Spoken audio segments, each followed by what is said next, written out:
Good evening everybody, magandang gabi sa lahat, may gabi sa tanan.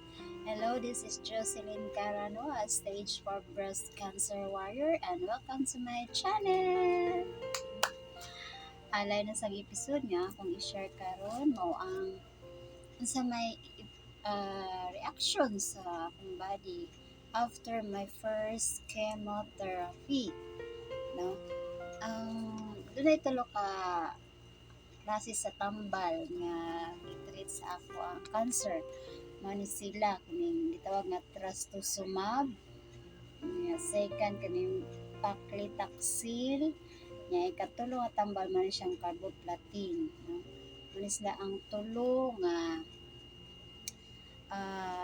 gipaagi siya through IV or blood infusion ang paagi sa pasulod sa akong lawas kung maong tulo katambal. Ako i-share unsa ang reaksyon, no? Atong during sa my first chemotherapy na ako,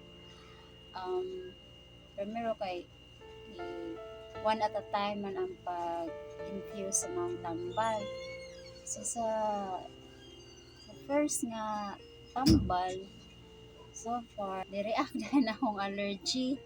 So, ang nahitabo ato, kinanggawas man, may lahan man ko ma-allergy ko kay manggawas ang mga red spots ay nasa kunaw or sa kamot.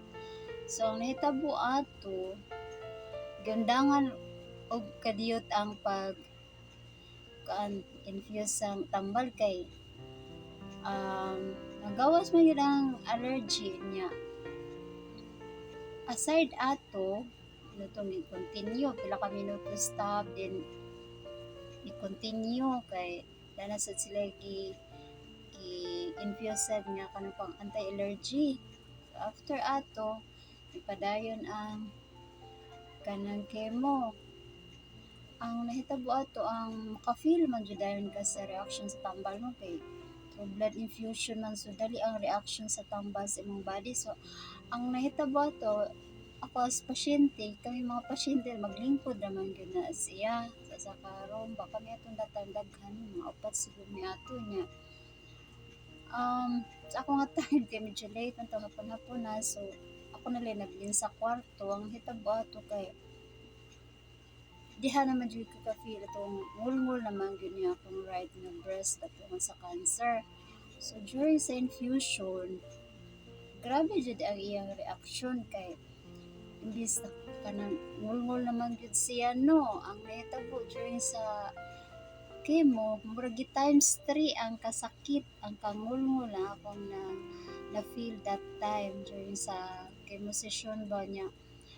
Di man dyan madaog, maglingkod ra. So, ang nahitabo ato is, sige mo panawag sa Ginoo na nag-praising na lang dyan ka ato. May naman akong cellphone na may mga songs sa praise and worship. So, mao na lang yun akong gibuhat, pag-divert lang yun sa na-feel nga kasakit yun ka. Times 3 yun ang kasakit during sa chemo session. So, siguro nag-fight na to ang tambal ug ang cancer.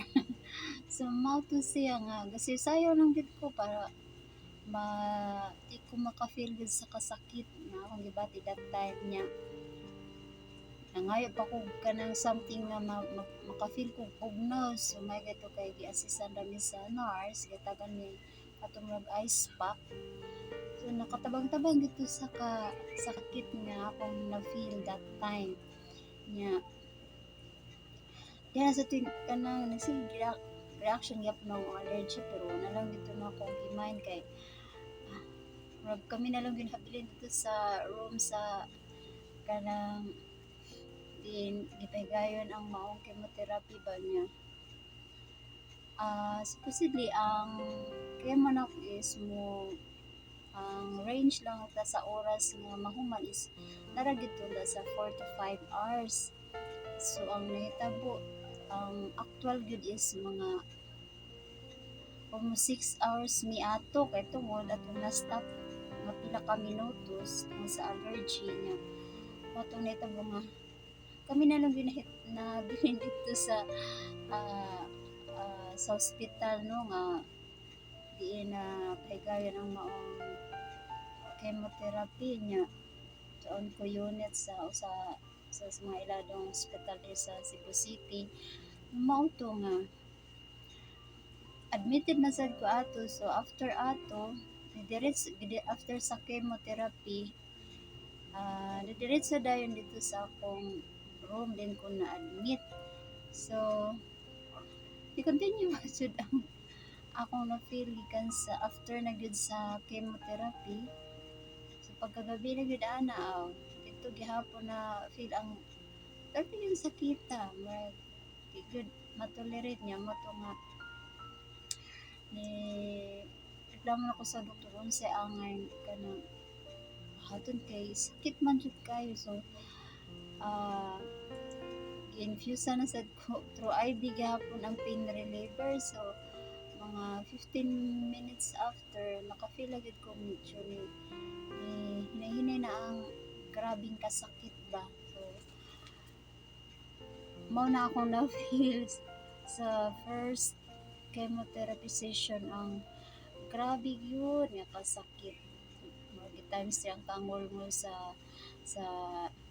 breast na ko din doon na ang nagsud ang cancer ba kay mao to nga sis first time niya. Pero magpasalamat na sa ko sa Ginoo sa napahigayon na gyud ang unang first chemotherapy niya. First time sa tanan first time tanan.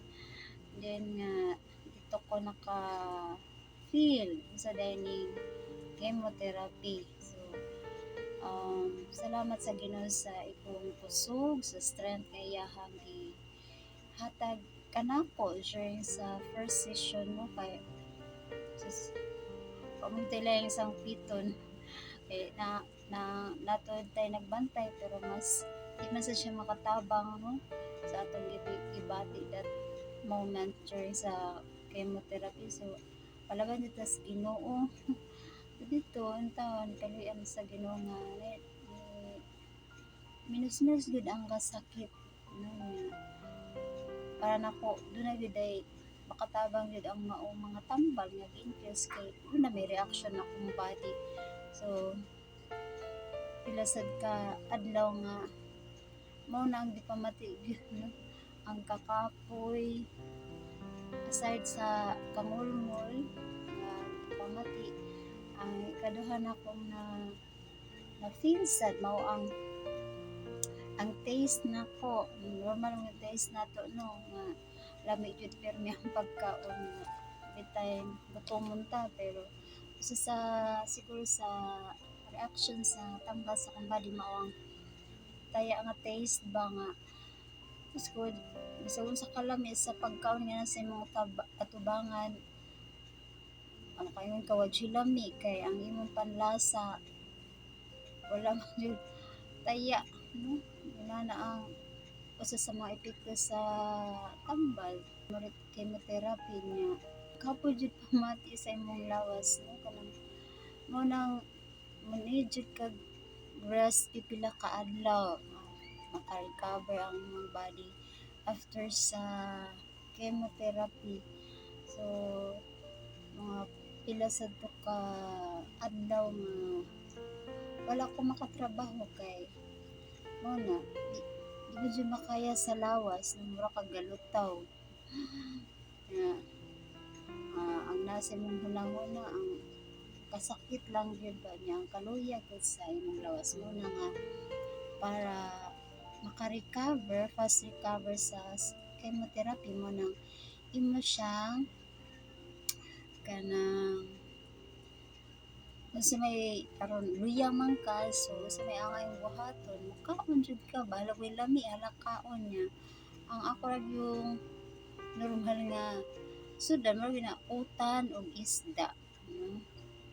Mao nang kada adlaw mao na siya yeah, first naigamay meat no so the rest ang akong utan nga ginagmay times 2 or sa jud ka bowl gid nga puro gulay mix nga gulay niya kanang ubanan og isda pod niya kanang makain ko nga mao ditoy dako nakatabang nga dili kay kuya kay bahala ko lami halakaon.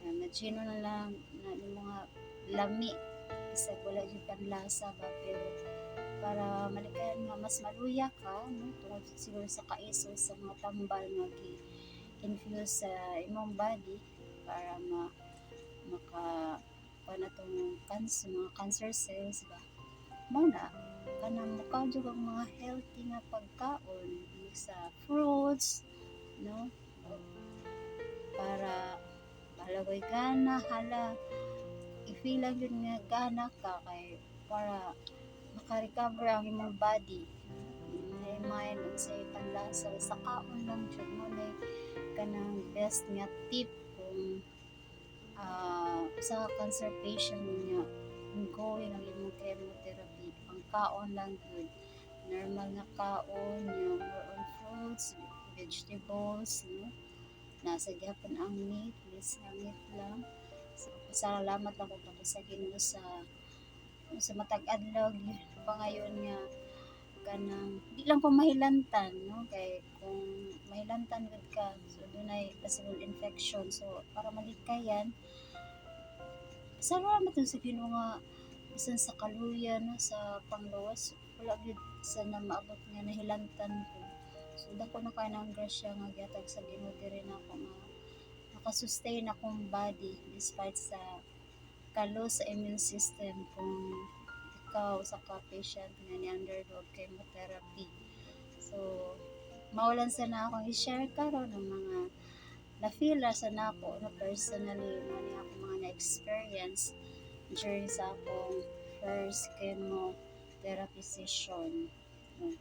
So, inato kalimtan kanunay ang pagsangkit sa Ginoo kay mana kung kaya tong cancer journey wa man tay mahimo kung wala ang grasya sa Ginoo ang pagpangayo kanunay o panabang no nya mas ma-close pag yun niya no? So, maron gini patay lang sangpitan gud focus na atong family nga mo support gud sa nato pero aside ana ang pinaka best na naduulan nato mao ang Ginoo because na niya itong journey isip sa cancer warrior so ang tanan itong yan nga taniya kaya siya lang medyo nakaibaw sa tanan isa pa may mga lapses nato sa itong relasyon sa Ginoo so this is the time nga maka-meditate, maka-reflect sa atong sana dyan ta ka doon kalayo paghihapon sa atong relasyon nato sa Ginoo. So daghang salamat sa pagtanaw pagpaminaw sa mugo nako nga kanang pagpaambit sa na feel or action sa mga tambal during sa akong first chemotherapy. So balik ko nga kanang doon na kay mga na feel sad nga something sa imong body nga dili na normal so balik ta nga magpa-check up kita no para nga tong mga worries unsa nata matubag dayon kay naangan ta nga iduol sa mga tugyanan sa Ginoo mo ang mga doktor para early detection better no kay para matreat dayon kung sa angay diha sa imo kung doon ka mga gipamit sa panglawas. So daghang salamat kita-kita na sa sunod nako nga episode. Bye bye. Thank you for watching.